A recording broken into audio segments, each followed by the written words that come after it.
देख रहे हैं 1900 टाइम्स में हूं संपत दासगुप्त।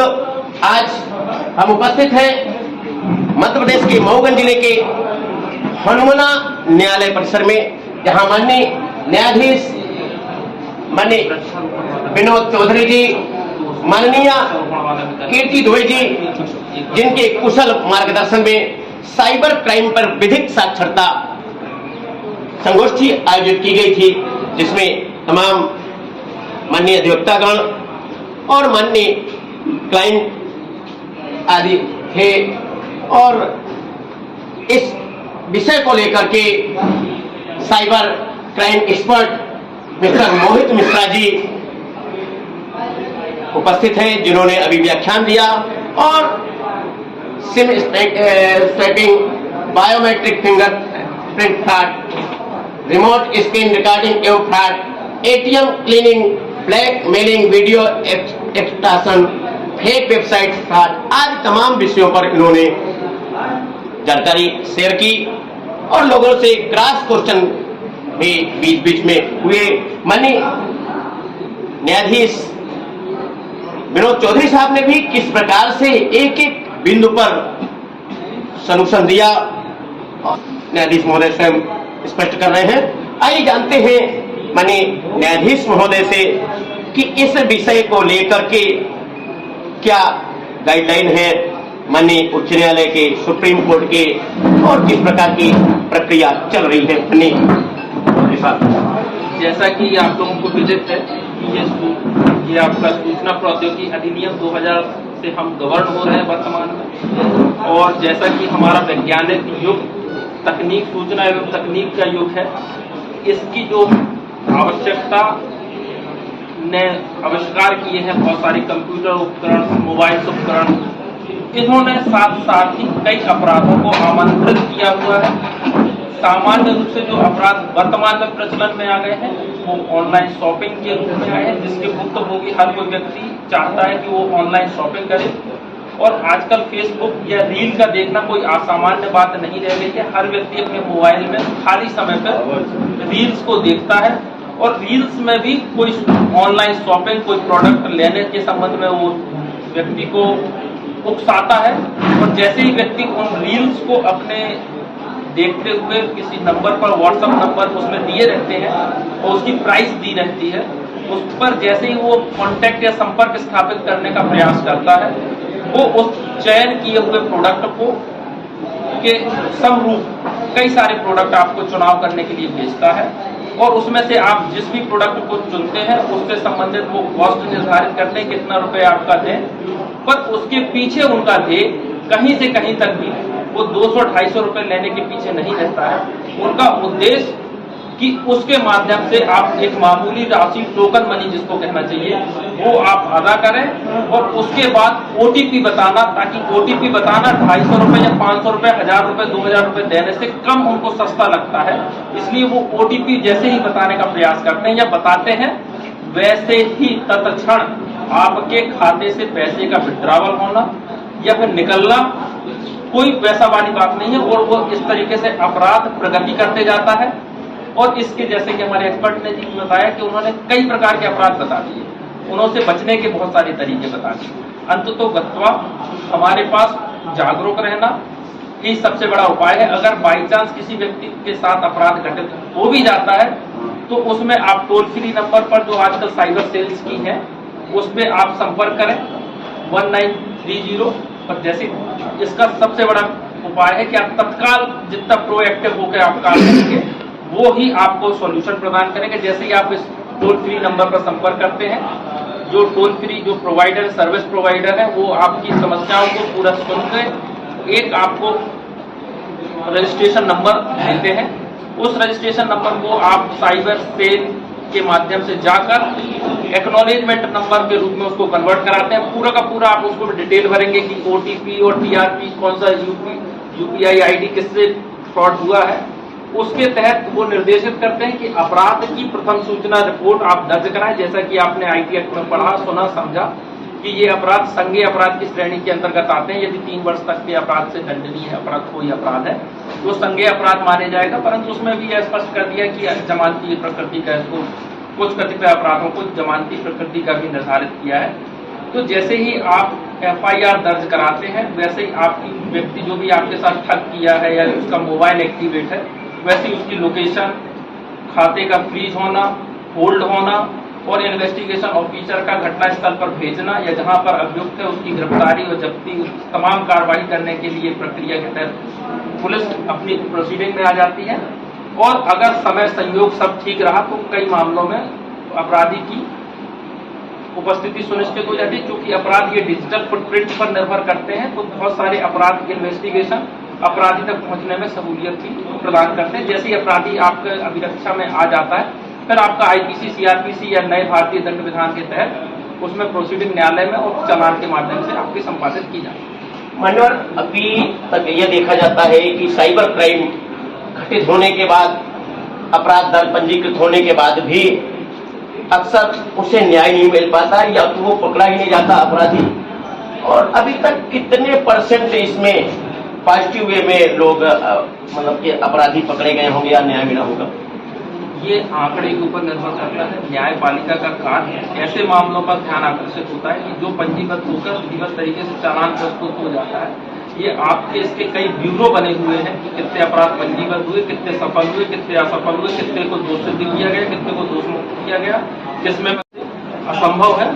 और ये इसका पॉजिटिव आंसर आपको संबंधित ब्यूरो जो इन आंकड़ों को संग्रहित करता है वो ही स्पष्ट रूप से बता सकता है। धन्यवाद। हमारे साथ माननीय KT दुबे जी हैं, क्या करना चाहेंगी?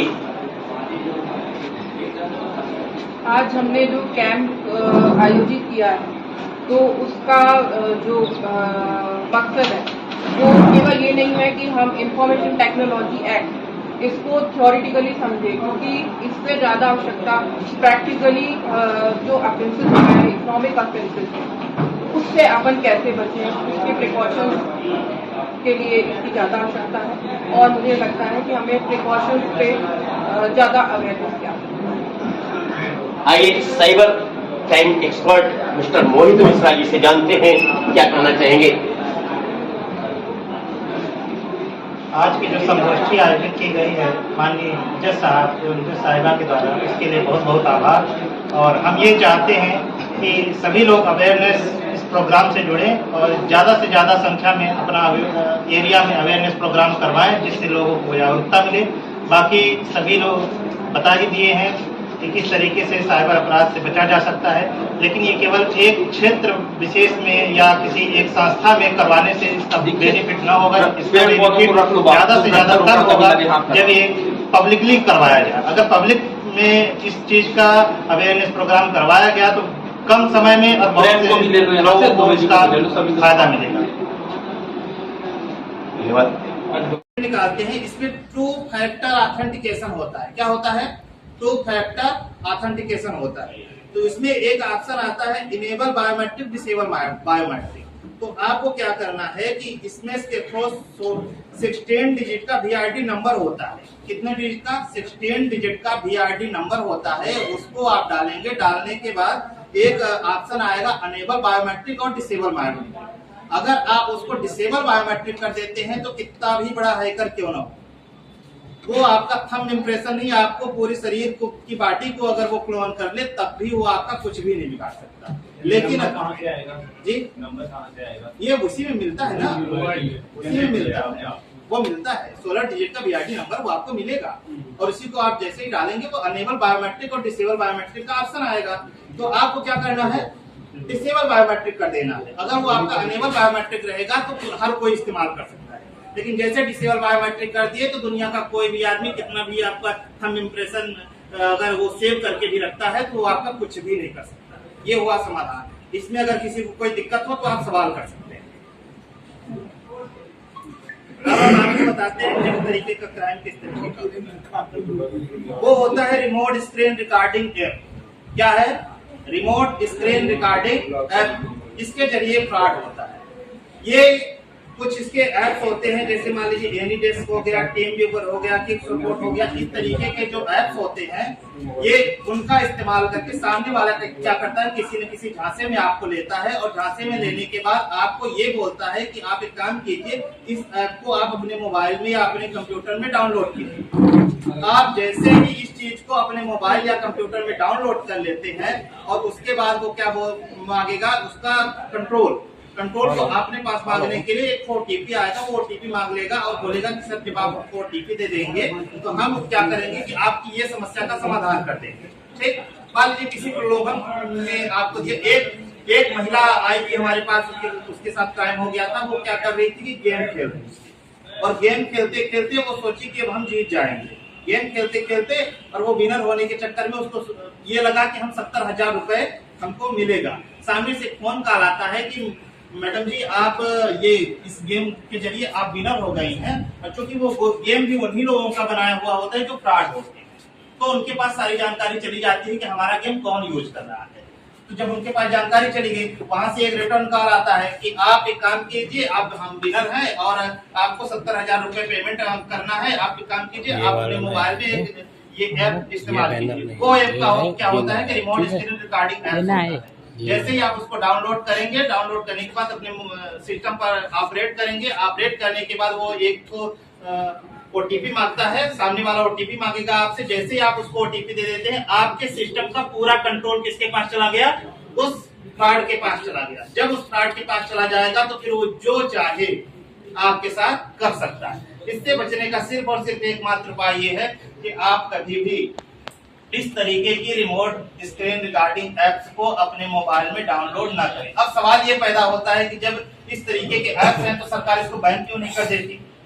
ये सवाल उठ सकता है कि अगर ये इतना खतरनाक एप्स है तो सरकार इसको बैन क्यों नहीं कर देती? उसके पीछे लॉजिक है।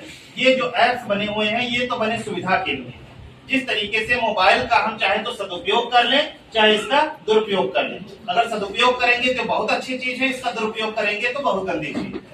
तो होता क्या है कि वो एप्स इसके लिए बना होता है। मान लीजिए कि आप कोई न्यू लैपटॉप खरीदे और आपके लैपटॉप में कोई गड़बड़ी आएगी, तो आप कहाँ परेशान होंगे? आपको जानकारी तो है नहीं। तो आपकी जो टेक्निकल टीम होगी उस लैपटॉप की, तो वो क्या करती है कि इसी रिमोट स्क्रीन रिकॉर्डिंग एप्स के जरिए आपके सिस्टम का वो कंट्रोल लेके उसमें सुधार कर देती है। अगर उसमें किसी भी तरीके की गड़बड़ी पाई गई, वो सुधार कर देती है। ये बनाया तो अच्छे काम के लिए गया, लेकिन इसका कुछ लोग गलत इस्तेमाल करते हैं।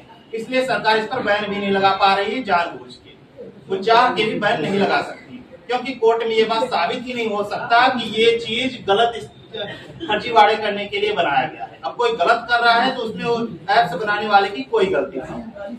तो इससे बचने का सिर्फ और सिर्फ एकमात्र उपाय यही है कि आप ऐसे ऐप्स को इग्नोर करें। कोई भी ऐसा कॉल आपके पास आए तो उस कॉल को रिसीव ही न किया जाए। अगर आप रिसीव भी कर लेते हैं तो ऐसे अगर कोई रिसीव करने के बाद ऐसे ऐप्स को डाउनलोड करने की बात बोलता है तो आप तुरंत कॉल कट कीजिए और ऐसे ऐप्स को अपने मोबाइल में इंस्टॉल करने से बचिए। इसका सिर्फ और सिर्फ सोल्यूशन यही है। इसमें किसी को कोई क्रॉस क्वेश्चन करना हो तो आप कर सकते हैं। अब हम आपको बताते हैं नेक्स्ट टाइप का क्राइम, वो है एटीएम क्लोनिंग। एटीएम क्लोनिंग बहुत बड़ी समस्या है। एटीएम तो हर आदमी के पास है, लेकिन होता क्या है कि जब हम किसी भी एटीएम में जाते हैं, पैसा निकालने का प्रयास करते हैं, तो सामने वाला कब हमारे साथ फ्रॉड करेगा हमको जरा सा भी नॉलेज नहीं होता है। क्योंकि एटीएम तो हमारा है, प्राइवेसी भी हम कहीं किसी को नहीं दे रहे हैं, सब कुछ हमारे पास है, लेकिन ये कैसे होता है, ये बहुत बड़ी समस्या है। तो इसका ये समस्या होती कैसे है ये आपको बताते हैं। देखिए होता क्या है, जो एटीएम जहाँ पर आप कार्ड प्रेस करते हैं, क्या करते हैं? कार्ड प्रेस करते हैं। जहाँ पर आप कार्ड प्रेस करते हैं तो वहां पर सामने वाला जो फ्रॉडस्टर होता है वो क्या करता है कि एटीएम का कैमरा ऑन किया, वो ऑफ किया। ऑफ करने के बाद जहां पर हम कार्ड प्रेस करते हैं वहां पर उस चीज को निकाल के अपना दूसरी डिवाइस को इंस्टॉल कर देता है।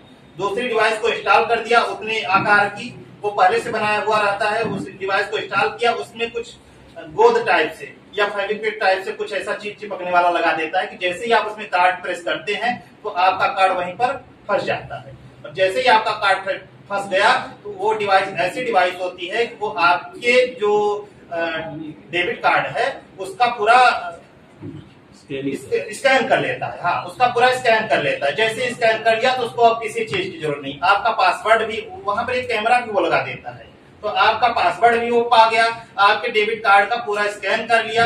अब वो चाहे तो जितना मर्जी आया आपका पूरा अकाउंट भी खाली कर सकता है, आप कुछ न कर पाएंगे।